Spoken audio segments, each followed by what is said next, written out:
Hey, what's up, Madla from Kenya, man? I just asked my boy Favor. So what's your process basically in like producing a jam? Laying rhymes on a track. Do you get the track first, or do you get the lyrics out first? How does it go down? So how it goes down is like for me, actually, like this song I just played for you is dropping very soon, and the guy who just asked the question is gonna be in charge of the art direction. So when you see the artwork, just know who. Yeah, he's waving right now. So the way I do my music is so different from, I don't know how people do theirs, but I'll say mine. Like I heard this beat by accident to start with because my friend, I was on FaceTime with him, he was playing beats and I didn't even know he plays, like he makes beats because he's an engineer. So his name is Ovo. So he calls himself OVO, but he has a real name with OVO in it. So people would think Drake, but it's really OVO. He has a brand called that, OVO Roma underscore Roma. That's on Instagram. And he sent me that beat because he played it for 10 seconds on FaceTime, and I was like, "Yo, what are you? Is that yours?" He's like, "Yeah, I made this beat." I was like, "Send it to me." He sent that beat to me like, bro, that was like summertime. So I was just listening to it. I didn't have words. I didn't have anything. I was like, this is bad. I had writer's block. But I was like, you know what? It's going to come to me. And then eventually, at one day, I was like, I've not done a song in a while. And I've really wanted to drop a song in 2020. And I wanted to drop it in January because I had an album that I dropped in July.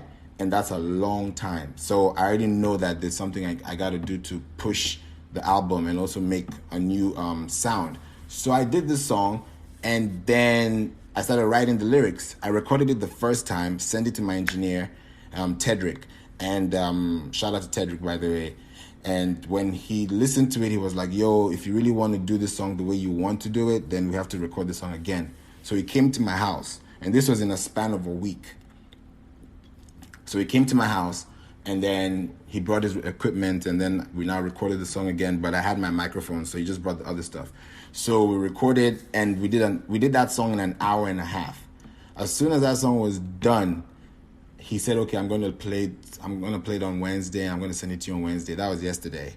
I heard that song with my cousin for the first time. She was on the phone, like I'm on phone with you, like I'm talking to you right now, and as she heard it, she's like, "Is that you?" And then I was like, damn, okay, now we're winning because that's one person, you know what I'm saying? And now you've said it. So my process is I listen to the beat, I take time, I listen to everything on the beat. Like I'm a drummer, so I listen to every single tune. And then I'm like, okay, what is missing? What is not missing? Does it need this? Does it need that?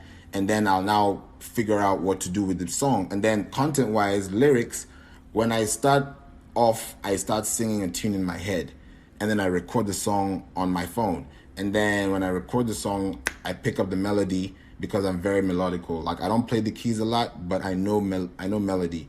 And I did that theory back in high school at Brookhouse School in Nairobi. So I did all those stuff, and I was like, okay, let me save this. So the song started coming to me, and then I did it again and again and again. And then I now got the lyrics. When I got the first line, I was like, boom. I didn't stop writing. Then I recorded the song.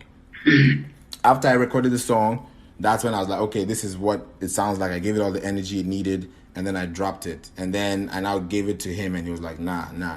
The energy is there, but there's something you're looking for, and you need to do it again with this effect. So I was like, okay, let me wait for him to come, because there's a way musicians do music now, and it's not like 2010 music. It's not like 2000 music. This is 2020. So I was like, I don't want to come the way I used to. I want to have a different approach. I want to have a different sound, and I know the sound. It's just that I've not had the time to do it.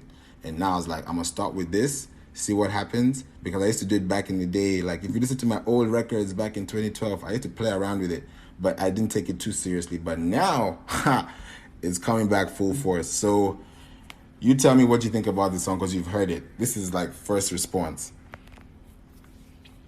The song is dope. It's dope. It obviously has a sound like more American sound that what is there locally.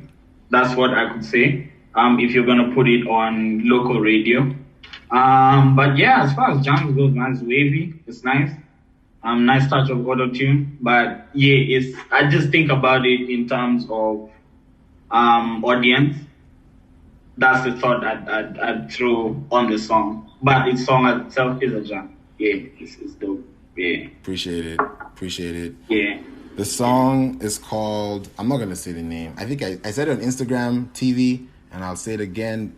I didn't want to, but you know what? I'll say it. The song is called Rocket. The song is called Rocket. And I don't even know what Ben is going to put on this artwork, so I'm excited. You guys wait for it. It drops very soon. I'm not going to say when. He knows when it's dropping, but when you hear this podcast, you'll be like, when is it dropping? But you'll hear it very, very soon. So keep it locked. Thank you so much for tuning in. It's 6 minutes in, and I want to stop recording now so that I can get back to work. All right, peace.